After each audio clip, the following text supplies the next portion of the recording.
Hello बच्चों, यहाँ हमें क्वेश्चन में दिया गया एक स्पेरिकल सरफेस है। ये जो इसके अंदर एक चार्ज है जिसका वैल्यू है 10⁻⁻⁷। एक और चार्ज है जो कि बाहर है at distance 2r from this centre. तो उसका उस इन दोनों चार्जेस की वजह से हमें फ्लक्स ढूंढना है due to electric field through this surface.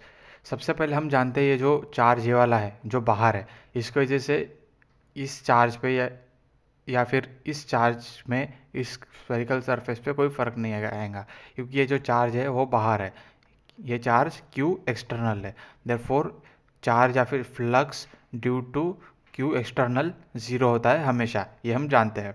अब बात आती है, ये चार्ज इनसाइड है, ये चार्ज एनक्लोज्ड है, Q एनक्लोज्ड है, इसकी वजह से फ्लक्स होगा। देयरफॉर हमें इस चार्ज की वजह से फ्लक्स एनक्लोज ढूंढना है।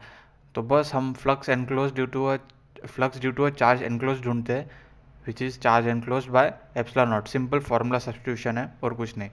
बस हमें ये टेस्ट कर रहा है इस प्रॉब्लम में कि हम ये वाला जो चार्ज है इसे अकाउंट में लेते हैं कि नहीं। हमें ये याद रखना है, जो एक्सटर्नल चार्ज है इसका कोई इन्फ्लुएंस इस ऑब्जेक्ट के फ्लक्स पे या फिर स्पेयर के फ्लक्स पे कोई नहीं होने वाला। जो भी फ्लक्स होता है वो एनक्लोज जो चार्ज होता है उसकी वजह से फ्लक्स होता है। देयरफॉर ये जो चार्ज है इसकी वैल्यू लिख देंगे 10⁻⁻⁷। एप्सिलॉन नॉट की वैल्यू लिख देंगे 8.5 इंटू 10⁻⁻12। देयरफॉर जो फाइनल वैल्यू है फ्लक्स की इज इक्वल टू, फ्लक्स की जो फाइनल वैल्यू है जो आती है 1.1 इंटू 10⁻⁴ न्यूटन पर मीटर स्क्वायर पर कूलम। ये जो है फाइनल वैल्यू है। यह भी प्रॉब्लम सिंपल फार्मूला सब्स्टिट्यूशन से, बस एक अकाउंट में लेना है कि ये जो चार्ज है इसे हम अकाउंट में नहीं लेते।